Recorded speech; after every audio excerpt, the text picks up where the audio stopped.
السلام علیکم ناظرین، ایک نئے ولاگ کے ساتھ افتخار شرازی آپ کی خدمت میں حاضر ہے۔ آج ذکر ہم کریں گے روس کے دارالحکومت ماسکو میں پیش آنے والے افسوسناک واقعے میں کہ جس میں دہشت گردی کے نتیجے میں کوئی اب تک 133 افراد ہلاک ہو چکے ہیں، جبکہ 100 کے قریب ابھی بھی کہا جا رہا ہے کہ زخمی ہیں۔ 3 حملہ آور تھے آئے اور ایک کانسرٹ ہو رہا تھا اور اس میں گئے اور پھر اس کے بعد انہوں نے جس انداز میں فائرنگ کی ہے، ہم یہاں پہ جملہ بھی نہیں کہہ سکتے کہ اندھا دھند فائرنگ، بلکہ بڑی ہی انہوں نے ٹارگیٹڈ ایک طرح سے فائرنگ کی ہے، جس کے نتیجے میں اتنے بڑے پیمانے پہ ہلاکتیں ہوئی ہیں۔ اب یہ اگرچہ فوری طور پہ داعش یا ISIS نے کہا ہے کہ ذمہ داری قبول کر لی، اور پھر امریکہ جیسے ملک نے بھی کہا کہ بالکل یہ جو کلیم کیا گیا ہے بڑا ہی مستند ہے، اس کی تصدیق بھی کر دی گئی، اور مطلب ہے کہ رخ اب اس طرف موڑا جا رہا ہے کہ شاید جو مذہبی انتہا پسند ہیں اور مسلم مذہبی انتہا پسند، وہ اس سارے کھیل میں شریک ہیں، اور اس کا یوکرین کے ساتھ جو روس کی جنگ چل رہی ہے اس کے ساتھ بھی کوئی تعلق نہیں ہے، اور بالخصوص نہ تو یورپی ممالک اور نہ ہی ان کے کوئی اتحادی اس سارے کھیل کے اندر شریک ہے، بلکہ یہ مذہبی انتہا پسندوں کا ایک طرح سے حملہ ہے روس پہ۔ لیکن میں سمجھتا ہوں کہ بات اتنی سادہ نہیں ہے، اور اس کو روس ماننے کے لیے بھی ہرگز تیار نہیں ہے، بلکہ اب اس معاملے کی تحقیقات بھی ہو رہی ہیں، اور روس نے یہ بھی واضح کر دیا ہے کہ وہ اس جتنا بڑا سانحہ ہے اس کا بے رحمانہ احتساب کرے گا، اور جو بھی لوگ ہیں اس میں ملوث ان کے خلاف بھرپور ایک کارروائی ہوگی۔ اب اس کو لے کے وہ لوگ ضرور پریشان ہیں کہ جو اس سارے کھیل میں شریک ہیں، اور بہرحال روس کا جو انٹیلیجنس کا نظام ہے وہ بڑا ہی مؤثر ہے، اور چیزوں کو جانچنا اور ان کی تہہ تک پہنچنا کافی حد تک ان کو مہارت حاصل ہے، تو یہ حقائق اس کے جو پیچھے ہیں وہ زیادہ دیر تک چھپے نہیں رہیں گے۔ لیکن اگر ہم دیکھیں تو کچھ ایونٹس ہیں کہ جو اس بات کی غمازی کرتے ہیں کہ یہ چیزیں کہاں سے ہو رہی ہیں۔ اگر دیکھا جائے تو مڈل ایسٹ کے اندر بالخصوص عرب دنیا میں اور سیریا میں جب داعش کو ایک طرح سے لایا گیا اور وہاں پہ بشار الاسد کے رژیم کو ختم کرنے کی کوشش کی گئی، تو یہ ایک بہرحال بڑے واضح حقائق، اور بہت سارے لوگ اس کے بارے میں جانتے ہیں کہ ان لوگوں کو یورپ اور خود عرب دنیا میں موجود جو یورپی اتحادی ہیں ان کی جانب سے بھرپور مالی اور فوجی تعاون حاصل تھا اس تنظیم کو، اور یہاں تک کہا جاتا ہے کہ جو لوگ سیریا میں مختلف حملوں میں یا لڑائی میں جو سرکاری فورسز ہیں ان کے ساتھ زخمی ہوتے تھے، ان کا علاج بھی جو سیریا کے ساتھ سرحدی علاقے ہیں گولان ہائٹس کے ساتھ اسرائیل کے، ان زخمیوں کا جو داعش کے ان زخمیوں کا علاج ان ہسپتالوں میں ہوتا تھا جو علاقے گویا کہ اسرائیل کے زیر انتظام ہیں۔ تو اب اس سے اندازہ لگا سکتے ہیں کہ ان لوگوں کو کہاں سے مدد مل رہی تھی، اور وہ کس کی مالی اور فوجی تعاون سے اتنی بڑی جنگ لڑ رہے تھے۔ اور یہ بھی کھلی حقیقت ہے کہ بشار الاسد کی مدد کے لیے جہاں پہ ایران وہاں پہ موجود تھا، وہاں پہ روس نے بھی اپنا بھرپور کردار ادا کیا، اور جو شام کے اندر اور پھر اس کے بعد عراق کے کچھ علاقوں میں داعش کو جو شکست ہوئی ہے اس میں ایران کے ساتھ ساتھ روس کا بھی بڑا بنیادی کردار ہے۔ تو اب ظاہر سی بات ہے، ہم کہہ سکتے ہیں کہ یہ جو داعش ہے یہ بنیادی طور پہ اب روس میں اسرائیل کی پراکسی کے طور پہ کام کر رہی ہے، اور ممکنہ طور پہ یہ اسی پراکسی کے نتیجے میں سب کچھ ہوا ہے۔ اگرچہ آن دا فیس سے کہا جا رہا ہے کہ داعش ہے، لیکن داعش کو کس نے لانچ کیا یہاں پہ،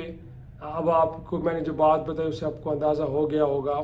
کہ یوکرین وار کہ جس کو لے کے اب امریکہ اور اتحادی ان کے جو یورپی ہیں وہ بڑے پریشان ہیں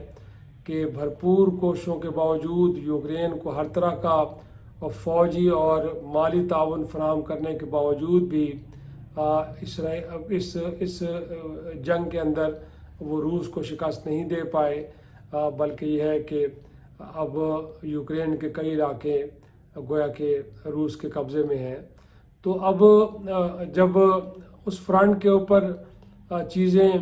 اس طرح نہیں بڑھ رہی کہ جس انداز میں یا جس طرح یورپ اور امریکہ چاہ رہا تھا، تو اب اس کے بعد اب یہ گوریلا وار کے اوپر جو ہے وہ فوکس کیا گیا ہے، اور ابھی بھی جو وہاں پہ ہلاکتیں ہوئی ہیں ان ہلاکتوں کو دیکھے گویا کہ یہ واضح طور پہ کہا جا رہا ہے کہ یہ قتل کرنے کی جو طریقہ کار ہے یہ ایک طریقہ کار خالصتاً اسرائیلی ہے۔ گویا کہ ایران کے اندر جو ایک طرح سے نیوکلیر سائنٹسٹ کو قتل کیا گیا، جو اسی طرح کی کچھ اور اہم شخصیات کا قتل ہوا، اس میں جو طریقہ کار اپنایا گیا ہے قتل کرنے کا بالکل اسی طرز کے اوپر ماسکو کے اندر بھی یہ قتل عام کیا گیا ہے۔ تو یہ بنیادی طور پہ پہلی ایک طرح سے کڑی ہے جو مل رہی ہے، جو ثابت کرتی ہے کہ یہ سارا کچھ کھیل صرف محض داعش کی جانب سے نہیں، بلکہ ہم کہہ سکتے ہیں کہ یہ اسرائیل کی جانب سے ایک اس کے کچھ ٹھوس شواہد مل رہے ہیں کہ یہ کیا جا رہا ہے۔ تو اگر اس ریجن کے اندر جہاں پہ مڈل ایسٹ کے اندر روس نے اور ایران نے مشکل پیدا کی امریکہ اور ان کے اتحاد اور اسرائیل کے لیے، ایک تو وہ وجہ ہے، اور دوسرا یہ ہے کہ یوکرین وار کے اندر کیونکہ کوئی خاطر خواہ کامیابی نہیں مل رہی بلکہ شکست پہ شکست ہو رہی ہے امریکہ اور ان کے اتحادیوں کو، تو پھر ظاہر سی بات ہے یہ ایک ٹیکٹس استعمال کیے گئے ہیں، اور اس کے نتیجے میں ایک طرح سے کوشش کی گئی ہے کہ روس کو اندر سے زخمی کیا جائے۔ لیکن لگتا یہ ہے کہ یہ واقعہ جو یوکرین روس وار اور پھر اس کے بعد جو مڈل ایسٹ کے اندر جو کچھ چل رہا ہے اس کے اندر ایک اور تناؤ کی کیفیت لے کے آئے گی، اور جو ہم بار بار بات کر رہے تھے کہ کہیں ایسا نہ ہو کہ دنیا میں ایک تیسری جنگ چھڑ جائے، تو اب لگتا ہے اس کے خدشات بڑے حد تک بڑھ گئے ہیں کہ اس طرح کے واقعات کے بعد، اور اگر اس طرح کا کوئی اور ایک آدھ واقعہ ہوتا ہے تو پھر یقینی طور پہ جو ایسکلیشن ہے وہ بڑھے گی، جو کشیدگی ہے وہ بڑھے گی، اور اس کا دائرہ کار بھی بڑھے گا۔ اور معلوم ہے آپ کو کہ اس سے پہلے جو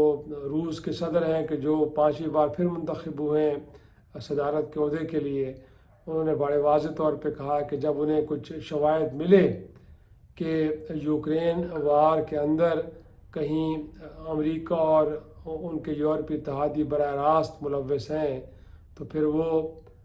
ایک طرح سے نیوکلیر ہتھیار گویا کہ جوہری ہتھیار استعمال کرنے سے گریز نہیں کریں گے۔ تو اگر آپ ماسکو میں جس طرح کا یہ واقعہ ہوا ہے اس کے بعد یقینی طور پہ روس بھی سچویشن کی اسیسمنٹ کر رہا ہے، اور اس ریجن کے اندر جو ان کے اتحادی ہیں وہ بھی اس سچویشن کی اسیسمنٹ کر رہے ہیں، اور یہ بھی کہہ دیا گیا کہ اب اس کا جواب دیا جائے گا۔ تو لگ رہا ہے کہ اب سچویشن آگے مزید کشیدہ ہوگی، اور ہو سکتا ہے کہ کوئی نئے فرنٹس کھلیں، اور اس کے بعد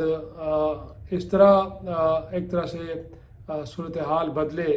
کہ پھر نہ تو امریکہ کے ہاتھ میں، نہ تو یورپ کے ہاتھ میں، اور نہ ہی کسی اور کے ہاتھ پہ رہے، اور یہ ایسکلیشن اپنا دائرہ کار بڑھائے گی، اور کہیں خدا نخواستہ میں تیسری جنگ کے جو آثار ہیں وہ بڑی حد تک نمایاں ہوتے نظر آ رہے ہیں۔ دیکھنا یہ ہے کہ آنے والے وقت میں فائنڈنگز کیا آتی ہیں، اور جن خدشات کا اظہار کیا رہا ہے، جو شکوک کا اظہار کیا جا رہا ہے، اگر وہ سچ ثابت ہوتے ہیں کہ اس میں اسرائیل اور کہیں نہ کہیں یورپی ممالک اور امریکہ ملوث ہے، تو پھر اس بات کے قوی امکانات ہیں کہ اس کے بعد جو جنگ کا دائرہ کار ہے